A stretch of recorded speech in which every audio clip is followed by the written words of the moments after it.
Hi friends, you're going to be getting this bonus video this week, mainly because I wanted to answer some comments or concerns that I got on my last video when I was talking about using essential oils in the home. They weren't negative comments, they were just more like of concern, and I got more than one, and so I wanted to go ahead and address it in this video today and get it up as soon as possible.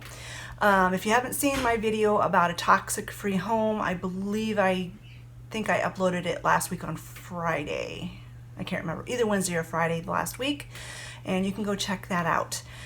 The question or the concern had to do with pets in the home and how some essential oils can be toxic to pets. I have done some research, not exclusive, exhaustive research, but I've done a lot of research on using essential oils around pets because you know how much I love my fur babies and our feathered friends as well.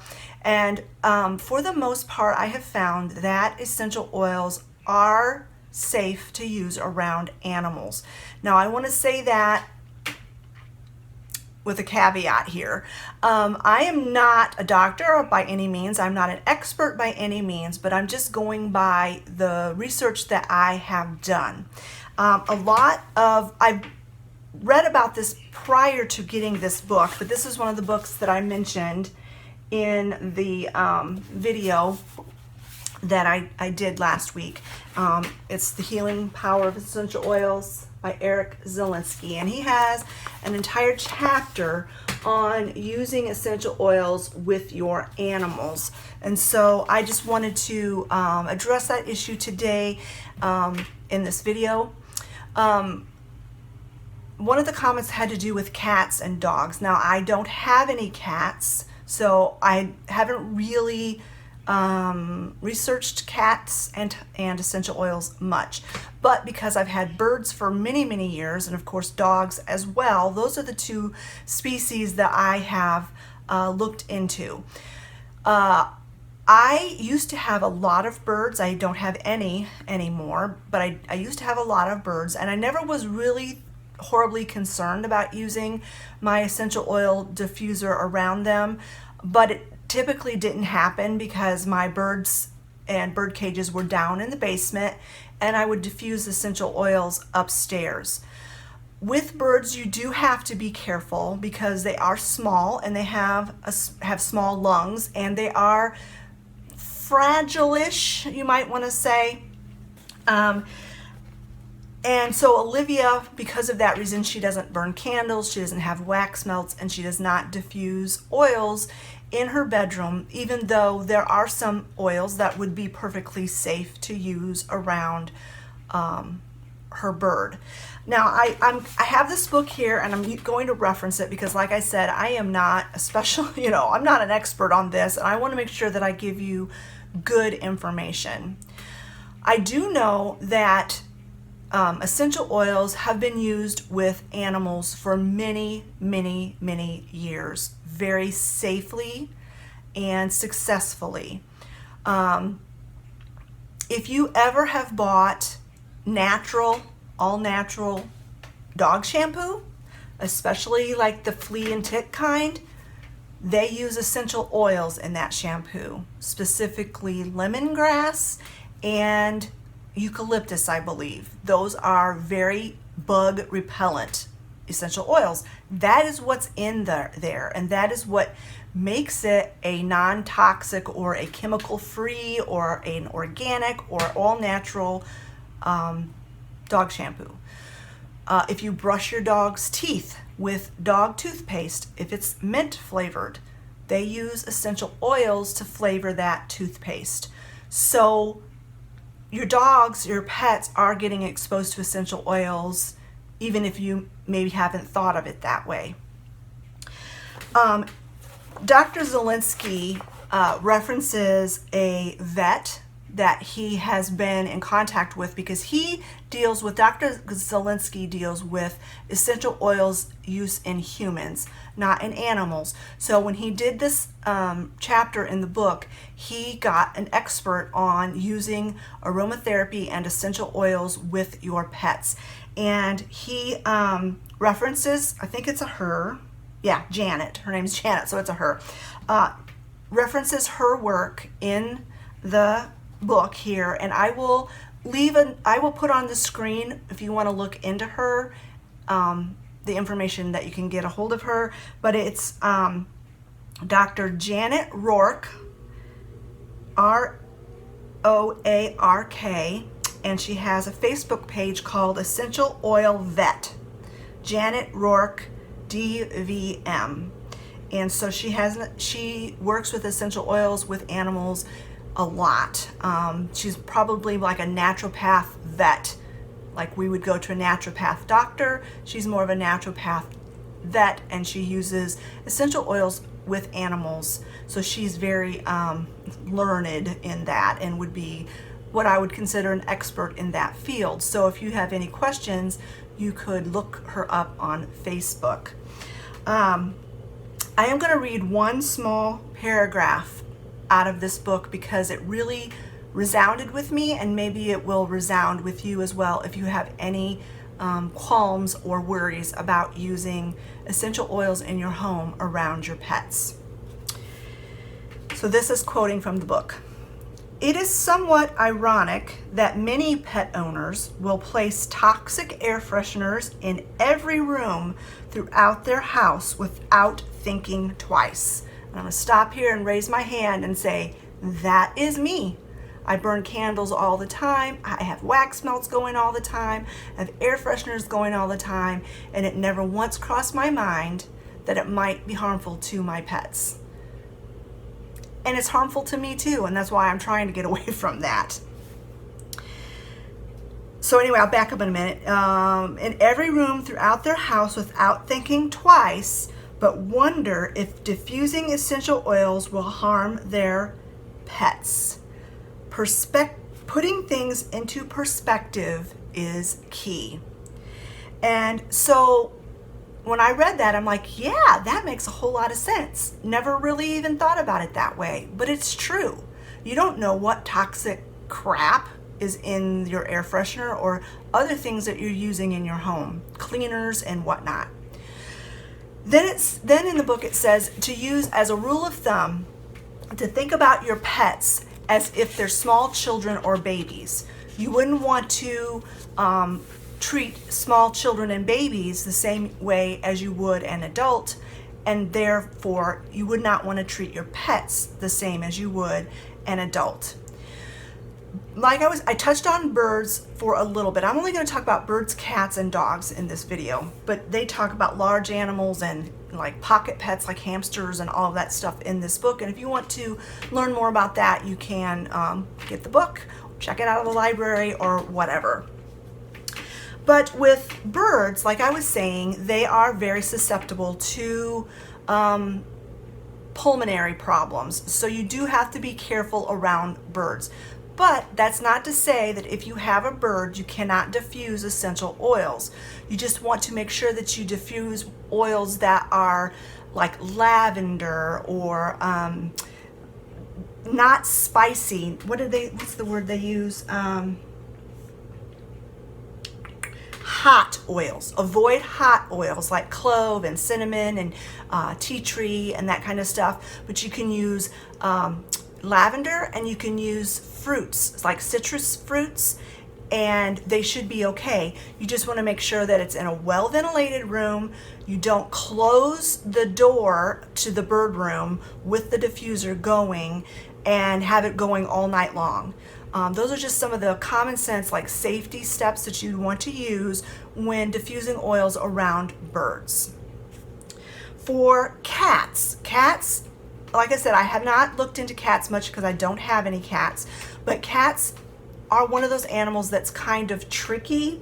They have a specific like enzyme in their liver that makes it difficult for them to metabolize certain things, and this is something that I learned specifically for this video to help you guys out.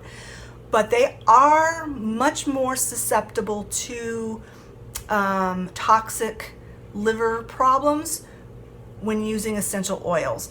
And there's a list here of ones that you would want to avoid. And again, that's not to say you can't ever diffuse essential oils in your homes if you have cats, but you might want to do it in a room where your cat doesn't go, or like at nighttime if they don't go in your bedroom.